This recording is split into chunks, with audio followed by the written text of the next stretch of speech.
Next topic, DNA leakage. DNA leakage enzyme join the sugar and phosphate molecules of double-stranded DNA with 5'PO4 and 3'OH in an adenosine triphosphate dependent reactions. This is isolated from T4 page. DNA லைக்கேஸ் அப்படின்னு சொல்லி என்ன பண்ணுறான், பெரும்பாலும் இது எதுக்கு பயன்படுத்தான நொதி, இந்த enzyme அந்த இரட்டை இலையில் உள்ள, அதாவது டிஎன்ஏ இரட்டை இலையின் டபுள் ஸ்டாண்டர்ட் செக்ஷன் உள்ள அதில் உள்ள சர்க்கரை மற்றும் பாஸ்பேட் மூலக்கூறுகளை என்ன செய்யுது அப்படின்னா 5'PO4 இன்னொன்று பார்த்தீங்கன்னா 3'OH உடன் என்ன செய்யுது, ஒரு அடினைன் ட்ரைபாஸ்பேட் வந்து சார்ந்த வினையில் என்ன செய்யுது, சேர்க்கிறது. இது வந்து பெரும்பாலும் எதுலேருந்து ஐசோலேட் பண்ணி பிரிச்சு எடுக்கிறாங்கன்னு சொல்லிப்பேன், D4 ஃபேக்டரியா பேஜிலேருந்து பிரிச்சு எடுக்காங்கன்னு சொல்கிறாங்க. இது ஒரு டயக்ராம் ஒன்று கொடுத்துருக்காங்க பாருங்க. இதில் PO வந்து 4 இருக்குது, அதான் PO4 சொல்லக்கூடிய இந்த part.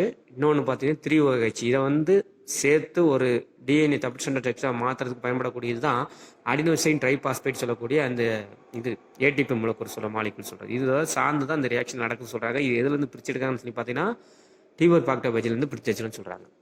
Next getting alkaline phosphatase. It is a DNA modifying enzymes and adds and removes specific phosphate group at 5' terminates of double stranded DNA or single stranded DNA or RNA.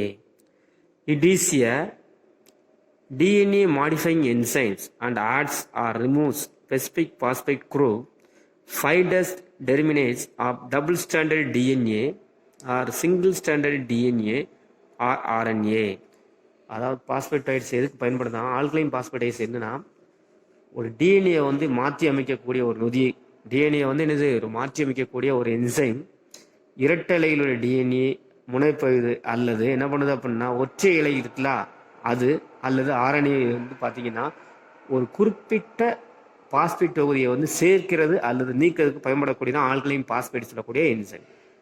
இது பெரும்பாலும் என்ன பார்த்தீங்கன்னா அதுக்கடுத்து என்ன கொடுத்துருக்காங்க பாருங்க, பிரிவென்ட் செல்ஃப் லிக்லேஷன் சொல்றது என்ன அப்படின்னு பார்த்தீங்கன்னா அது சுய கட்டுறதுக்கத்தை வந்து தடுக்கிறது அப்படின்னு சொல்லி கொடுத்துருக்காங்க. ஏன்னா இதில் எதுலேருந்து எடுக்கிறாங்க அப்படின்னு சொல்லி பார்த்தீங்க அப்படின்னா எதுலேருந்து எடுக்கிறாங்கன்னா திஸ் என்சைம் பியூரிஃபைடு ஃப்ரம் ஃபேக்டரியா அண்ட் கல் இண்டஸ்டைன். அதாவது ஏழுலேருந்து பாக்டீரியாவில் வந்து பார்த்தீங்கன்னா இது என்ன அப்படின்னா பாக்டீரியாவில் வந்து பிரித்து எடுக்கிறாங்கன்னு சொல்கிறாங்க. இல்லை அப்படின்னா என்ன அப்படின்னா கன்றுக்குட்டி சிறுகுடலில் வந்து பிரித்தெடுக்கக்கூடிய அந்த என்சைம் தான் அந்த ஆல்கலைன் பாஸ்பேட்டைஸ் சொல்லுவாங்க. அடுத்த கட்டிங் பார்த்தீங்கன்னா vectors. Another major component of gene cloning experiment is a vector such as plasmid. Another major component of a gene cloning experiment is a vector such as a plasmid. வெக்டர்ஸ்னால் தாங்கி கடத்தின்னு சொல்கிறது. மரபணு நகலாக்க சோதனையில் மற்றொரு முக்கிய கூறுன்னு சொன்னால் பிளாஸ்மிட், இது ஒரு தாங்கி கடத்தின்னு சொல்கிறாங்க. A vector is a small DNA molecule capable of self-replicating and used as a carrier and transport of DNA fragment which is inserted. Vectors அப்படின்னு சொல்லி 2 மார்க் கொஸ்டினில் கேட்குறாங்க. வெக்டர்ஸ்னால் ஒரு சிறிய டிஎன்ஏ மூலக்கூறு சொல்கிறாங்க, ஒரு கடத்தியாக செயல்படுதுன்னு சொல்கிறாங்க. ரெண்டாவது பார்த்தீங்க அப்படின்னா நகலாக்க பரிசோதனைக்காக அதனை செருக்கப்பட்ட ஒரு டிஎன்ஏ துண்டினுடைய கடத்தியாக பயன்படுத்தப்படுது அப்படின்னு சொல்லி கொடுத்துருக்குறாங்க. வெக்டர்ஸ்க்கு குளோனிங் எக்ஸ்பெரிமெண்ட்ல பயன்படுது. Vector is also called cloning vehicle or cloning DNA. இந்த வெக்டர்ஸ் என்ன சொல்லுவாங்கன்னா குளோனிங் வெஹிக்கிள் அல்லது குளோனிங் டிஎன்ஏ அப்படின்னு சொல்லுவாங்க. இதில் 2 டைப்ஸ் இருக்குது. ஒன்று குளோனிங் வெக்டர்ஸ்னு ஒன்று இருக்குது, இன்னொன்று வந்து எக்ஸ்பிரஷன் வெக்டர்ஸ் சொல்லுவாங்க. Cloning vectors used for the cloning of DNA insert inside suitable host cell. Cloning vector அப்படின்னு சொல்கிறோம்ல அந்த பார்ட் வந்து cloning vector சொல்லக்கூடிய பார்ட் வந்து பார்த்தீங்கன்னா எதுக்கு பயன்படுது, அது என்ன சொல்லுவாங்கன்னா நகலாக்க தாங்கி கடத்தின்னு சொல்லுவாங்க. இது எதுக்கு பயன்படுதுன்னா பொருத்தமான ஓம்பிரி செல்லுக்குள் வந்து பார்த்தீங்கன்னா நகலாக்க டிஎன்ஏ வந்து ஒரு பொருத்தமான ஒரு ஓம்பிரிக்குள்ள நகலாக டிஎன்ஏ வந்து சொருகக்கூடிய அந்த சொருக பயன்படக்கூடியது அப்படின்னு சொல்லி கொடுத்துருக்காங்க.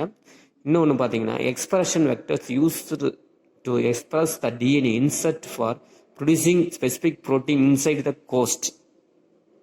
இது எதுக்கு பயன்படுது, எக்ஸ்பிரஷன் வெக்டர்ஸ் எதுக்கு பயன்படுதுன்னு சொல்லி பார்த்தீங்கன்னா வெளிப்படுத்தக்கூடிய தாங்கி கடத்தின்னு சொல்லுவாங்க. இது ஓம்பரினுக்குள் இருக்கக்கூடிய புரதத்தை வந்து உண்டாக்குவதற்கான ஓம்பரினுக்குள் உள்ள புரதத்தை உண்டாகுவதற்கான டிஎன்ஏ வந்து சொருகிய வெளிப்படையாக உதவுகிறது.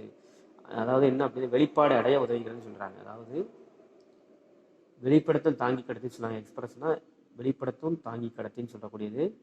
ஓம்பரின்னா நம்ம எந்த செல்குள்ள பொருத்தமோ அந்த தான் ஓம்பரி கோர்ஸ் சொல்றாங்க. அந்த புரதத்தை வந்து உண்டாக்குவதற்குரிய டிஎன்ஏ வந்து சொருகிய வந்து வெளிப்பாடு அடைய உதவுகிறது அப்படின்னு சொல்லி கொடுத்துருக்காங்க. அடுத்த கட்டிங் பார்த்தீங்கன்னா properties of vectors.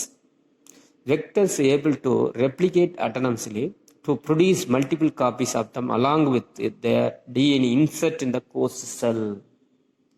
Insert in host cell. அதாவது தாங்கி கடத்திகள் பார்த்தீங்கன்னா ஓவரி செல்லுக்குள்ள அவற்றுடைய டிஎன்ஏ செல்களுடன் கூடவே பல மடங்கு நிச்சயம் நகல்களை உற்பத்தி செய்வதற்காக தன்னிச்சையாக பெருக்கமுடைய திறன் உடையது அப்படின்னு சொல்லி கொடுத்துருக்குறாங்க.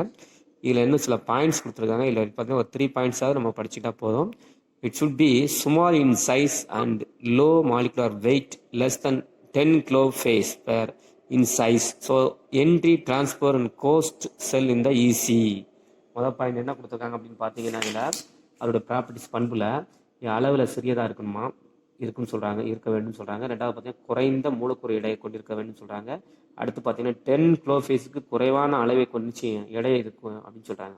10 கிலோஃபேஸ் குறைவான ஒரு அளவை குறைவான அளவுடைய எடையை கூடையது அப்படின்னு சொல்கிறாங்க. இதன் காரணம் என்ன அப்படின்னு இதன் காரணமாக பார்த்தீங்கன்னா ஓமென் செல்லுக்குள்ளே நுழைதல் மற்றும் நுழைய அல்லது மாறுதல் எளிதாக அதாவது நுழையதுக்கு முக்கியமாக காரணமாக இருக்குது அப்படின்னு சொல்லி கொடுத்துருக்காங்க.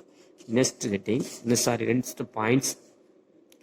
Vector must contain an origin of replication so that it can independently replicate within the host. தாங்கி கடத்தை வந்து பெருக்கமடைவதற்கான ஒரு தோற்றி அப்படின்னு சொல்லக்கூடிய பார்ட் என்னன்னா ஆர்ஜின் சொல்லக்கூடிய பார்ட்டியோ கொண்டிருக்கணும்னு சொல்றாங்க. ஒரு தாங்கி கடத்தினா பெருக்கமடைவதற்கு ஆர்ஜிங்க பார்ட்டி இருக்கும் அப்படின்னு சொல்லி ஆர்ஜின் அப்படிங்கிற பார்ட்டி இருக்குன்னு சொல்றாங்க. இது இருக்கிறதுனால தான் இதனால் அது ஓம்பேரி செல்லுக்குள்ள தன்னிச்சையாக பெருக்கமடையக்கூடிய கெப்பாசிட்டி அதுக்கு இருக்கும் அப்படின்னு சொல்லி கொடுத்துருக்காங்க. Next, it should contain suitable marker such as antibiotic resistance to permit its detection in transformed host cell. பொய் எரிபொருட்கள் தடுப்பு போன்ற பொருத்தமான அடையாளக்குறியை அதாவது என்னது பொருத்தமான ஒரு அடையாளக்குறி மார்க்கரை கொண்டிருக்கணும்னு சொல்றாங்க. மரபணு மாற்றப்பட்ட இந்த ஓம்பேரி செல்லுக்குள்ள அதனை அடையாளம் கண்டறிய முடியும். இதனால என்ன செய்யணும்னா அந்த பொருத்தமாக அடையாளக்குறியை கொண்டிருக்கணும்னு சொல்கிறாங்க. இதனால் மரபணு மாற்றப்படைந்த ஓம்பேரி செல்லுக்குள்ள அதனை அடையாளம் கண்டறிய முடியுது அப்படின்னு சொல்லி கொடுத்துருக்காங்க. Next, vector should have unique target sites for integration with the DNA insert and should have ability to integrate with the DNA insert carriers into the genome of the host cell. Genome of the host cell. ஒரு தாங்கி DNA சொற்களுடன் ஒருங்கிணைவதற்கு என்ன அப்படின்னா தனிப்பட்ட இலக்கணங்களை பெற்றிருக்க வேண்டும் சொல்றாங்க. அது தாங்கி டிஎன்ஏ சொற்களுடன் சேர்ந்து அதாவது அந்த தாங்கின்னு சொல்லக்கூடிய பார்ட் இருக்கக்கூடிய டிஎன்ஏ வெக்டர்ஸ் அதோட சேர்ந்து ஓமிர் செல்லு மரபணு தொகையோட ஒருங்கிணைந்த திறனை பெற்றிருக்க வேண்டும். நம்ம எந்த ஒரு ஒரு வெக்டர்ஸ் ஒரு உள்ளக்குள்ள செலுத்துறோமோ ஓமிரி சொல்லணும்னா இதை வந்து ஏற்றுக்கூடிய கெப்பாசிட்டி அந்த ஓமிருக்கு இருக்கணும் அப்படின்னு சொல்லி கொடுத்துருக்காங்க. இதுதான் என்னுடைய ப்ராப்பர்ட்டிஸ் ஆஃப் வெக்டர்ஸ் அப்படின்னு சொல்லி ஒரு பார்ட். அதாவது இப்போ வெக்டர்ஸ் பற்றி கொஸ்டின் கேட்டால் வெக்டர்ஸ்னால் என்ன, அதோடைய டைப்ஸ் என்னன்னு கேட்கலாம். குளோனிங் வெக்டர்ஸ், எக்ஸ்பிரஷன் வெக்டர்ஸை பற்றி சொல்லியிருக்கணும். அது ப்ராப்பர்ட்டிஸில் ஏதாவது 2 பாயிண்ட் படித்தா போதும். That's all students.